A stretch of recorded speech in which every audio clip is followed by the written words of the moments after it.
Hola YouTubenautas, bienvenidos a mi canal AAP Presenta.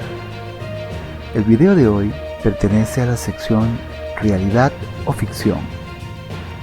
En él vamos a hablar sobre un tema que sucedió hace 48 años en Italia y tiene que ver con una invención llamada el cronovisor, la cual fue supuestamente inventada por un monje benedictino llamado Marcello Pellegrino Ernetti, y la noticia de dicha invención fue publicada en el periódico italiano Domenica del Corriere el 2 de mayo de 1972, con el título Inventada la máquina que fotografía el pasado. Este monje se presentó como el director de un equipo científico, quienes se adjudicaron la invención de dicha máquina, con la cual, según Pellegrino, había podido ver personajes de la historia como Cicerón, Napoleón y además de tener la ocasión de contemplar la destrucción de Sodoma y Gomorra y la fundación de Roma. Pero eso no era nada comparado con la revelación de haber visto todo el proceso de la pasión de Cristo, desde la noche en Getsemaní, pasando por el juicio de Pilatos, hasta rematar la faena al fotografiarle agonizando en la cruz. Según el padre Pellegrino, y como mencioné anteriormente, estaba a cargo de un grupo de científicos internacionales, compuesto por una docena de sabios de la talla de Wernher von Braun, ingeniero naval alemán y padre del misil V2 y pionero de los viajes espaciales. También en este grupo se encontraba el físico italiano Enrico Fermini, quien fue el creador del primer reactor nuclear. Además de ellos estaba Agostino Gamelli, quien era un médico colaborador del Golgi y que se había hecho franciscano, convirtiéndose en el director de la Academia Pontificia de las Ciencias. No deja de ser curioso que el padre Pellegrino fuese el director de este grupo, ya que su currículum se limita solo a la música medieval y al ámbito religioso. Claro, con el plus de que era el exorcista oficial de la diócesis de Venecia. El padre Pellegrino comentó que todo empezó cuando estaba limpiando unas grabaciones de cantos gregorianos, cuando oyó una voz que le hablaba a través de la grabadora y que Gamelli reconoció como la voz de su padre, con lo cual el padre Pellegrino comenzó a preguntarse qué pasaría con los sonidos e imágenes que emitían las personas una vez éstas habían muerto, creyendo así que quedaban algún tipo de huella en tiempo y espacio. En la segunda mitad de los años 50 comenzó a trabajar esta idea, quedando el proyecto en secreto hasta que coincidió con el sacerdote francés François Charles Antoine Blum, quien se convirtió en su portavoz. Claro, este sacerdote era casualmente autor de varios libros de temática paranormal. De allí su interés en el tema, ya que vio la posibilidad de publicar algún libro al respecto. Y lo hizo. Volviendo al tema del cronovisor.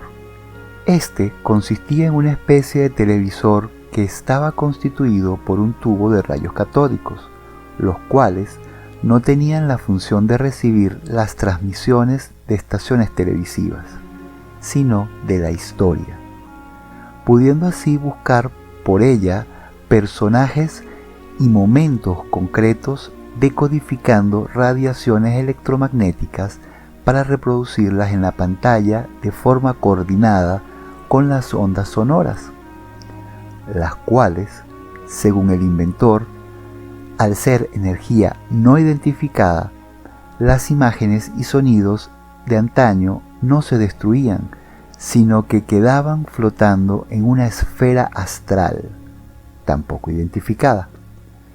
Y solo hacía falta una herramienta receptora.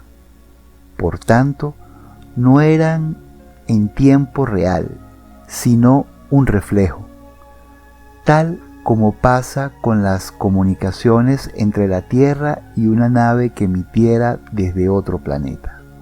De esa forma, Pellegrino aseguraba haber visto la fundación de Roma por Rómulo en el año 753 a.C. También aseveró haber escuchado la célebre acusación de Cicerón contra Catilina, haber asistido también a la destrucción de Sodoma y Gomorra y haber contemplado las tablas de la ley originales que Dios entregó a Moisés en el Sinaí. Adicionalmente, dijo haber leído una obra perdida en el siglo I a.C., el Tieste, del dramaturgo romano Quinto Ennio, del que apenas quedan unos fragmentos y que el propio Pellegrino recompuso. Obviamente, el capítulo de Cristo fue el más sensacional, específicamente por el acompañamiento gráfico que publicó el periódico italiano. A este punto debemos decir que sus argumentos se deshacían por todas partes tan solo con agitarlos un poco.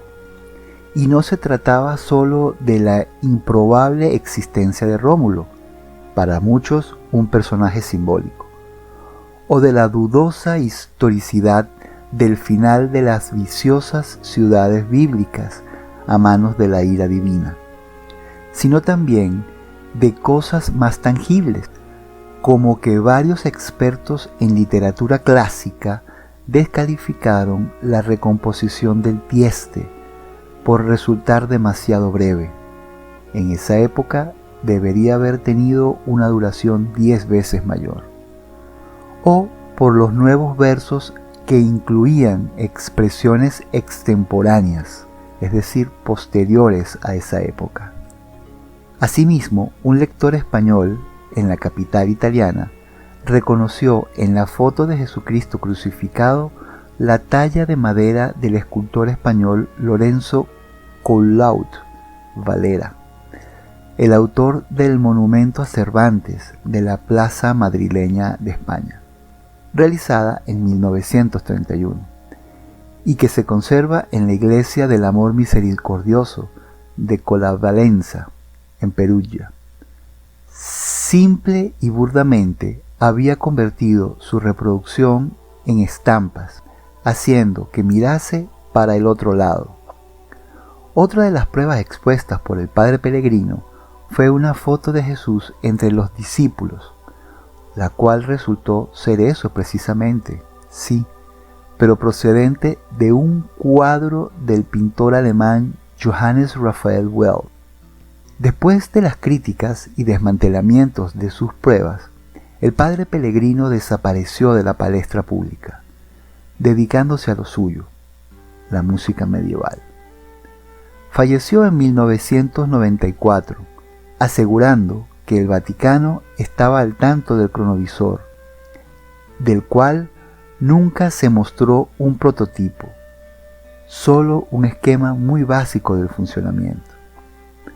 Pero aseguró que el Vaticano había ordenado que dicha máquina permaneciera en secreto, incautándola, ya que atentaba contra el libre albedrío del hombre. Lo extraño es que al mismo tiempo que hablaba de la incautación por parte del Vaticano, también se dijo que el propio Pellegrino había desmantelado la máquina por temor de que cayera en manos inescrupulosas. Tras el fallecimiento de Pellegrino, llegó a manos de la prensa un documento anónimo de un supuesto familiar suyo, el cual decía que antes de dejar este mundo había confesado que todo fue un fraude, siendo el Tieste de su puño y letra, mientras que la foto era un montaje. Eso sí, lo había hecho de buena fe, esperando que algún día se pudiera fabricar un cronovisor de verdad. Dicho anónimo fue desmentido por el padre François Brun, quien alegó que Pellegrino fue obligado a guardar silencio por el Papa Pío XII. En cualquier caso, quedó ya establecida la teoría de la conspiración, la cual incorpora una larga lista de personas y, como no, la necesidad de guardar en secreto un mensaje que, de hacerse público, podría cambiar las concepciones cristianas. Y es que el cronovisor habría permitido leer los 10 mandamientos originales, que al parecer no eran exactamente los mismos que se conocen. Brun le sacó rendimiento a todo esto en el 2002 con su libro Le Nouveau Mystère du Vatican, el nuevo misterio del Vaticano. Y bueno, YouTubenautas, esa fue la historia del cronovisor. Júzguenla por ustedes mismos y por favor háganmelo saber en los comentarios. Si te gustó este tipo de temas, por favor regálame un like y suscríbanse. Gracias y hasta la próxima.